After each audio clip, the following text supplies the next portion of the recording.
বিয়েবাড়ি বলতে কিন্তু খাওয়া দাওয়া আর সাজুগুজুটাই হচ্ছে মেন, তাই না বন্ধুরা? তো আমিও সুন্দর করে সাজিয়ে গুজিয়ে বিয়েবাড়ির উদ্দেশ্যে চললাম।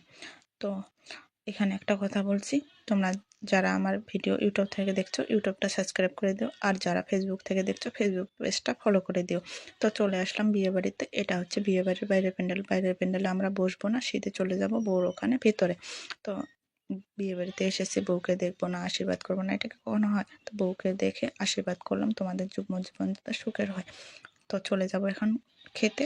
তো খাওয়ার আগে আমি একটা কথা বলছি, তোমরা যারা আমাকে চেনো তারা তো চেনো, আর যারা চেনো না তাদের উদ্দেশ্যে বলছি, আমি লতিকা আসাম থেকে। তো চলে আসলাম খাওয়ার এখানে। তো খাওয়ার জন্য ওয়েট করছি। তো খাবার চলে আসলো। তো খাবার বিভিন্ন ধরনের আইটেম ছিল, মাছ মাংস দুইটাই ছিল। তো খাওয়া দাওয়া করে নিলাম, এখন চলে আসলাম এখানে। তো এখানে একটু বসলাম, ভিডিও করলাম, ফটো করলাম, তারপর চলে যাব বাড়িতে। ভিডিওটা এতটুকুই।